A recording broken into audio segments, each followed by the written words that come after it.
माँ से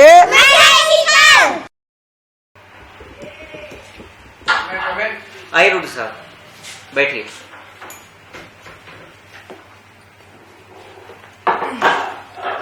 रुद्र साहब काम के समय में भी एक यही तो चीज है चौहान साहब जो मुझे सोचने की ताकत देती। अच्छा ठीक है। रुद्र साहब जो मैंने आपको काम दिया था वो हुआ? लड़की कैसी है? सारी डिटेल्स इस फाइल में है। अब लड़की अच्छी है नहीं है आपको डिसाइड करना है। वो तो मैं भी डिसाइड नहीं कर सकता, वो सिर्फ भैया कर सकते। चलिए आप उनसे भी एक बार मिल लीजिए। काम तो आपके भैया को है तो कायदे से आपके भैया को यहाँ आना चाहिए। वो आजकल ज्यादा बाहर घूमते नहीं, उन्हें मौत भरी धमकियां आ रही हैं। ओह चलो, वैसे भी आजकल मैं बहुत फ्री चल रहा हूँ। चलिए आइए।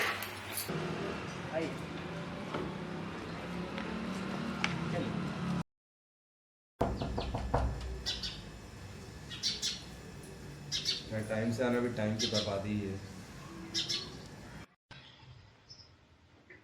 आइए। अरे सिंघानिया साहब आप यहाँ कैसे?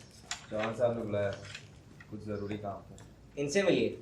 मैंने जानता हूँ चौहान साहब, Rudra Pratap Rathore, batch of 2008, 4 times class topper.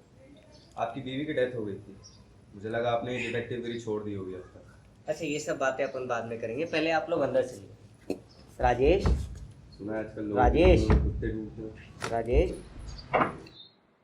आइए।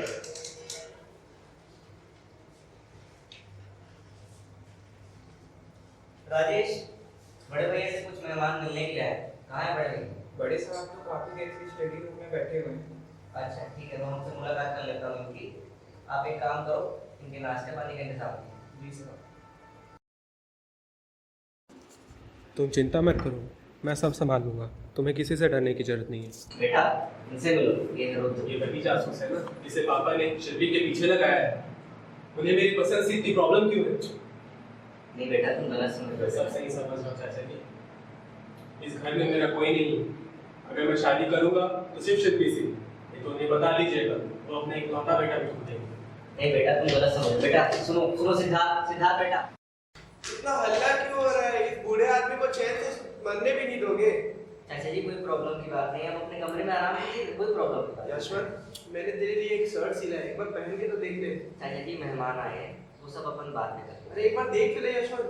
राजेश, राजेश, चाचा जी क्या बात कर रहे हैं? बड़े साहब को आजकल सिलाई का नया शौक चढ़ा है। अच्छा कोई बात नहीं। अरे मुझे चाचा कपड़े में ले जा। चाचा जी को ले जाइए। सबको फल मिलेगा, सबका पाप का घड़ा भर चुका है। चाचा जी की तबीयत थोड़ी आजकल खराब रहती है, बहकी बहकी बातें करते करते। बड़ा अजीब परिवार है यार तुम्हारा। चलिए आप चलिए आइए।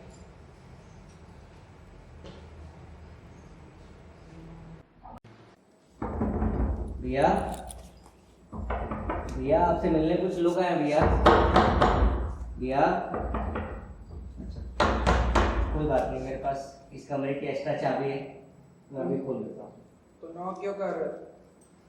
मुझे लगा कि वो अंदर होंगे, मैं एक सेकंड चेक कर लेता हूँ अंदर है कि नहीं। आइए आइए। चांद सी महबूबा हो मेरी, कब ऐसा मैंने ऐसे कौन गाना लगा के सोता है? भैया भैया भैया भैया भैया, राजेश, राजेश एम्बुलेंस बुला। राजेश, राजेश जल्दी एम्बुलेंस बुला। He's dead. भैया He's dead.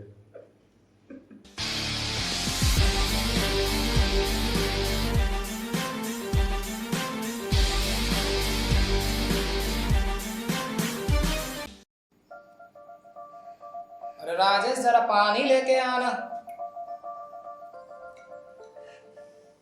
अच्छा है? हाँ।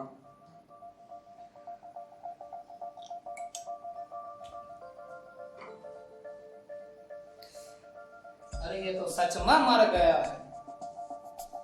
अरे तेरी, देखें जरा फिर खून साबुत रहे तो फायदा हो जाएगा।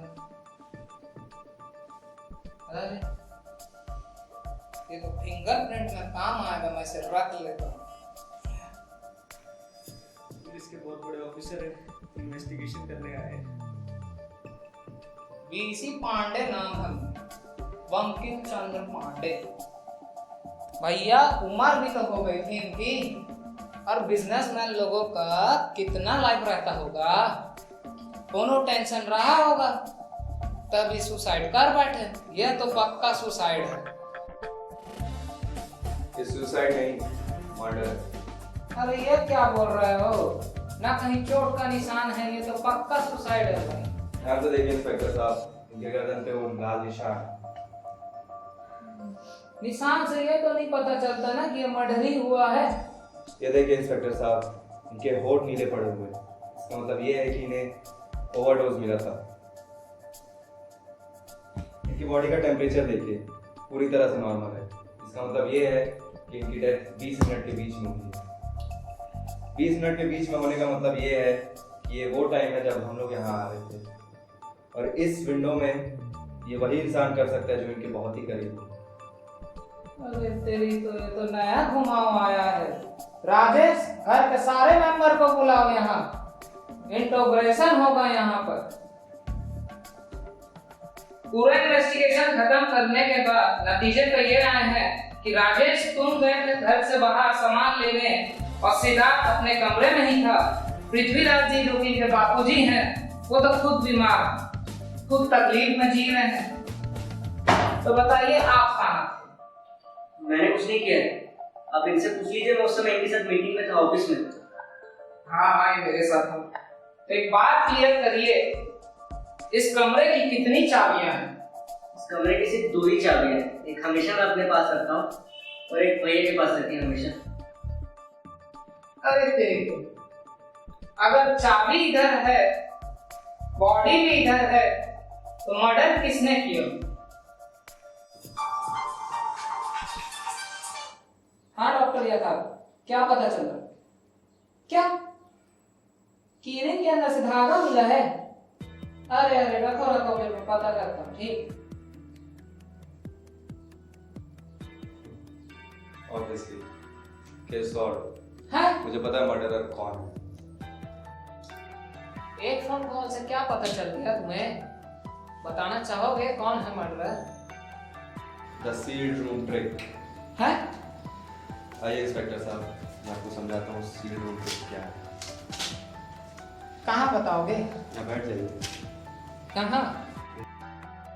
सबसे पहले मर्डरर ने मिट्टी की गर्दन पे जहरीला ईंट मारा, फिर उसे ऐसे बैठा दिया ताकि लगे कि वो सो रहा हो, और ऐसा करने पे वो लाल निशान लगा।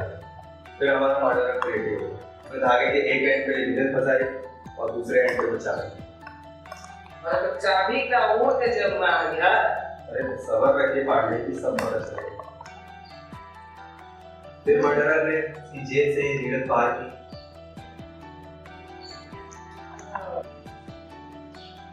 फिर मर्डरर ने उसे बाहर तक खींचा, फिर उन्होंने वो दरवाज़ा बंद किया और चाबी से उस गेट को लॉक कर दिया। अब इस तरफ से धागा खींचने पे इस तरफ से चाबी दरवाजे के नीचे से स्लाइड कर दी।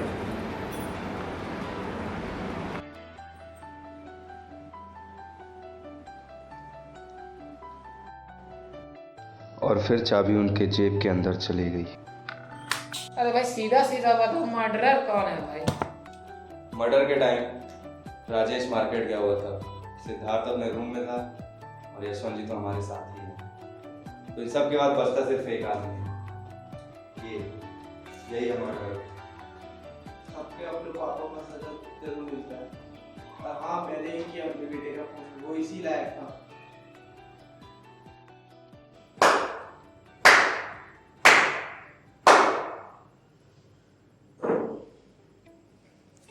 सिंघानिया साहब, आपकी कहानी तो थी बड़ी अच्छी, पर काश उसकी एक बात भी सच हो।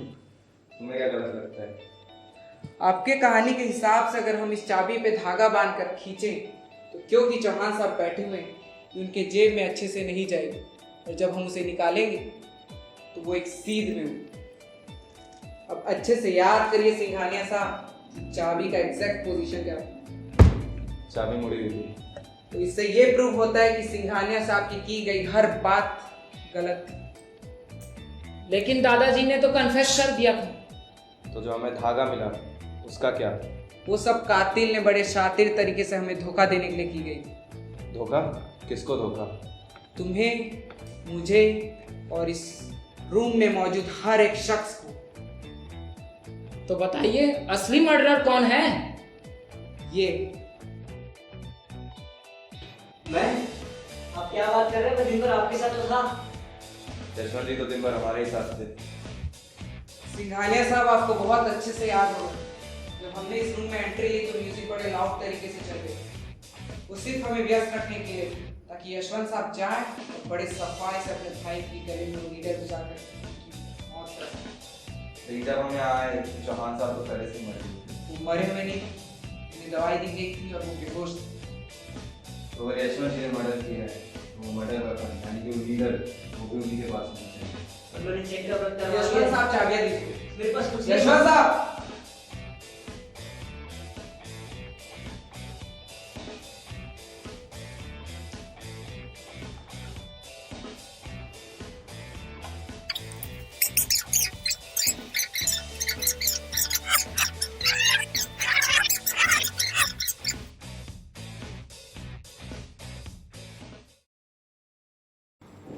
यशवंत, राजेश कहाँ है?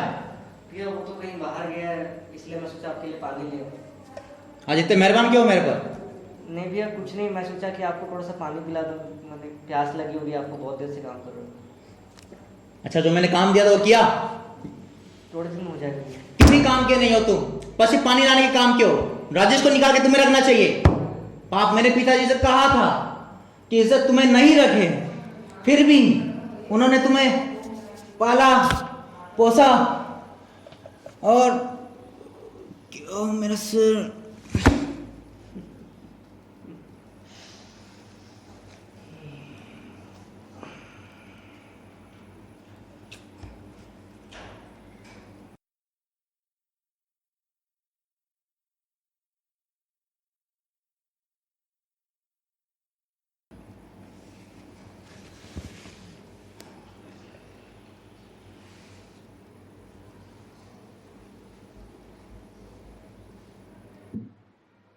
चांद सी महबूबा हो मेरी, कब ऐसा मैंने सोचा था।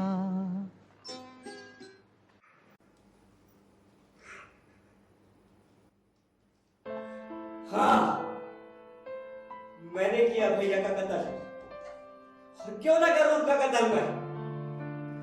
आप जानते हैं रुद्र साहब, इस प्रॉपर्टी की एक एक ईंट मेरे पापा की है, उनके खून पसीने की है, पर मेरे चाचा और मेरे भैया ने उन्हें मिलके मार दिया। और पिछले 15 सालों से मुझे कीड़े की तरह रखा जा रहा है। एक लिमिट होती है और वो लिमिट क्रॉस हो गई थी। फिर मैंने तय कर लिया कि अब मैं उनका कत्ल करूंगा। बस फिर क्या था, फिर तो सब कुछ आसान था। चाचा जी को बहुत दिन से गिल्ट था, जो भी मेरे साथ हुआ उसका मुझे बहुत अफसोस है। बस मैंने सब कुछ उनके ऊपर मरने का सोचा और मैंने उन्हें मार दिया।